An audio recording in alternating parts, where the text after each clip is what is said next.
Universal law of gravitation ने हमें ये बताया, न्यूटन ने, कि हमारे आसपास की जितनी भी चीज़ें हैं, चाहे अगर आप जिस रूम में बैठे हैं, आपके सामने कोई चेयर है या टेबल है, वो सभी चीज़ें एक दूसरे को अपनी तरफ खींच रही हैं। एक फोर्स लगाती हैं जो दोनों चीज़ों को एक दूसरे की तरफ आकर्षित करती हैं।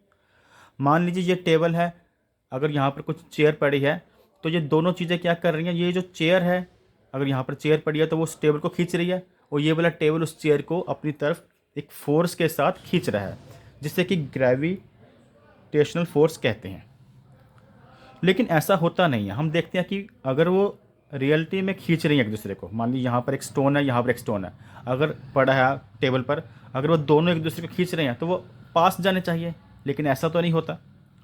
तो इन्हीं कन्फ्यूज़न को दूर करेंगे आज इस वीडियो में, जिसका नाम है यूनिवर्सल लॉ ऑफ ग्रेविटेशन के टॉपिक को। ये पहले इस लॉ को हम समझ लेते हैं।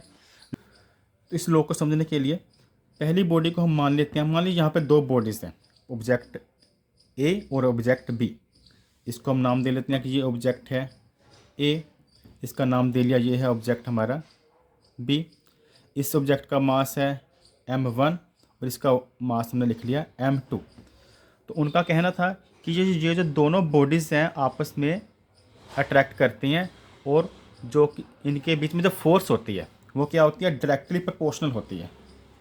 इन दोनों के बीच में जो फोर्स होगी वो क्या होगी, डायरेक्टली प्रोपोर्शनल होगी। किसके प्रोपोर्शनल होगी, product of their masses, product of their masses.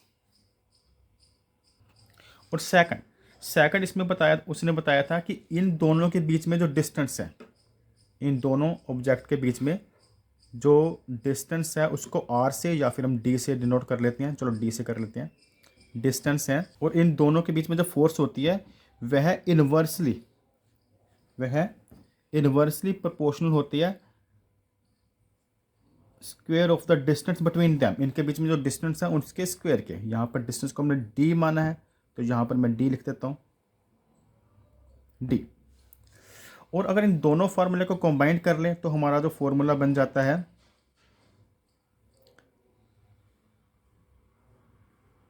m1 multiply m2 upon d square. ये हमारी इक्वेशन 1 थी, और ये वाली इक्वेशन है 2, और इन दोनों को कमेंट किया तो हमारा फार्मूला बन गया F is proportional to m1 multiply m2 upon d square.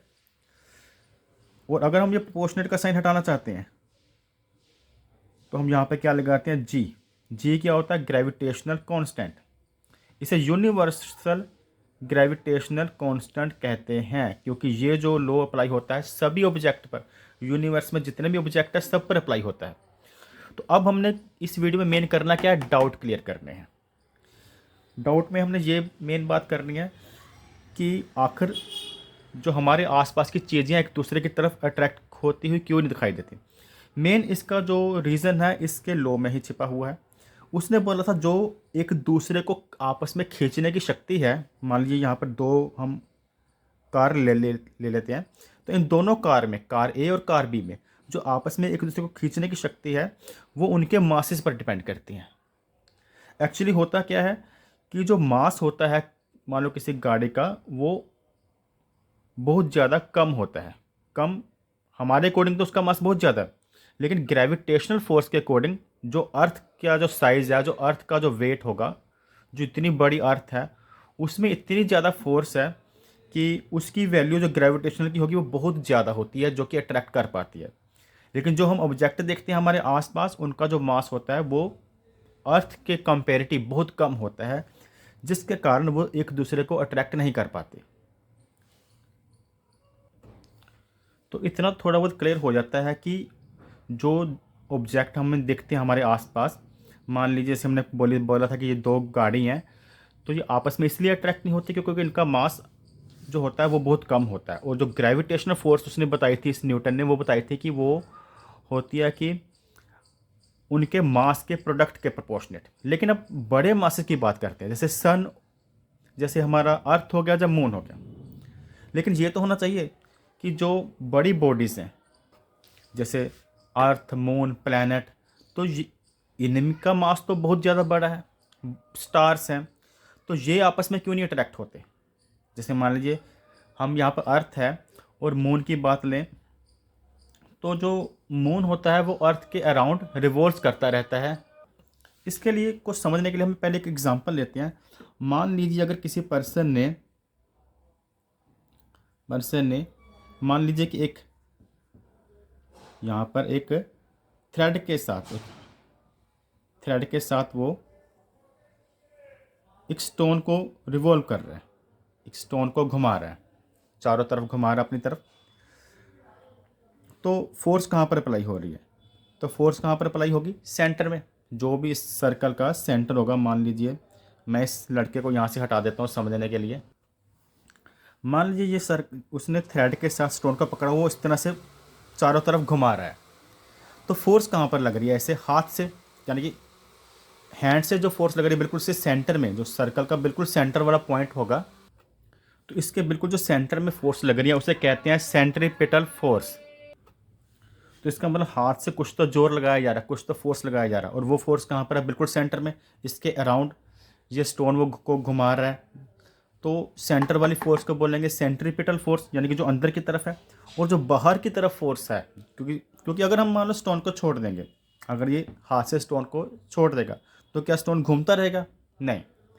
Stone, अगर आप इसको प्रैक्टिकल करके देखो, अगर आप स्टोन को घुमाते हुए ज़ोर से अगर इसको छोड़ोगे तो जैसे घूमेगा नहीं। तो जिस पॉइंट पर जिस सर्कल पर ये मूव कर रहा है उसके, तो ये अलोंग टेंजेंट सीधा चला जाएगा। मान लीजिए ये यहाँ से छोड़ता है स्टोन को, जो घुमाते, जब उसने हाथ छोड़ा तो स्टोन यहाँ पर था, तो ये टेंजेंट के बिल्कुल सीधा चला जाएगा। अगर सपोज कि ये यहाँ पे छोड़ेगा तो एक जैसे कोई टेंजेंट लाइन होती है, तो बिल्कुल सीधा स्टोन चला जाएगा आगे की तरफ। तो ये आगे की तरफ क्यों गया? इसका मतलब इसकी कुछ फोर्स इस तरफ थी। तो बाहर की तरफ जो फोर्स होती है, जब कोई चीज़ रिवॉल्व कर रही होती है तो उसकी फोर्स हमेशा बाहर की तरफ रहती है। एक फोर्स जो सेंटर की तरफ रहती है उसे सेंट्रीपिटल फोर्स, और जो बाहर की तरफ इस चीज़ की जो फोर्स होगी उसे सेंट्रीफ्यूगल फोर्स कहते हैं, सेंट्रीफ्यूगल फोर्स। तो दो फोर्स होगी, एक सेंट्रीपिटल और एक सेंट्रीफ्यूगल, जिसके कारण जब हम यहाँ से छोड़ते हैं तो स्टोन सीधा बाहर की तरफ जाता है। इसी तरह से जब अर्थ के अराउंड मून रिवॉल्व करता है तो अर्थ मून को अपनी तरफ अट्रैक्ट करती है, मून अर्थ को अपनी तरफ अट्रैक्ट करता है, लेकिन एक सेंट्रीफ्यूगल फोर्स के कारण मूव बाहर की तरफ रहता है, बाहर की तरफ सेंट्रीफ्यूगल फोर्स का, जिसके कारण जो फोर्स का बैलेंस हो जाता है, तो मून अर्थ के बीच में अट्रैक्ट नहीं होता। रीज़न क्या है? वो उसके चारों तरफ उसके अराउंड रिवॉल्व करता रहता है। नेक्स्ट हम टॉपिक क्लियर करते हैं। इसी तरह से मान लीजिए यहाँ पर अर्थ और एक स्टोन हम लेते हैं, तो हमेशा देखते हैं हम कि अगर स्टोन को ऊंचाई की तरफ फेंका जाए तो स्टोन अर्थ की तरफ अट्रैक्ट होता है, अर्थ स्टोन की तरफ अट्रैक्ट नहीं होती। तो इसका क्या रीज़न है? तो इसका रीज़न है न्यूटन के सेकंड लॉ में। जो न्यूटन का सेकंड लॉ हमें बताता था कि जो फोर्स होती है उसका फॉर्मूला क्या है? मास मल्टीप्लाई एक्सेलरेशन। मास मल्टीप्लाई एक्सेलरेशन है। तो इसके अकॉर्डिंग एक्सेलरेशन का फॉर्मूला क्या बन जाएगा? Force upon mass. ये मास फोर्स के नीचे चला जाएगा। तो इससे ये क्लियर होता है कि जो एक्सेलरेशन होता है इन्वर्सली प्रोपोर्शनेट टू मास होता है। कहने का मतलब कि अगर तो मास कम है तो एक्सेलरेशन ज़्यादा होगी। इसीलिए जो स्टोन का मास होता है वो कम होता है, अर्थ का मास बड़ा होता है, इसलिए जो स्टोन होता है वो अर्थ की तरफ एक्सेलरेट होता है। तो ये था हमारा topic, universal law of gravitation क्या होता है, उसके डेरिवेशन कैसी होती है, उसके कुछ डाउट हमने क्लियर किए हैं इसमें। Thanks for watching.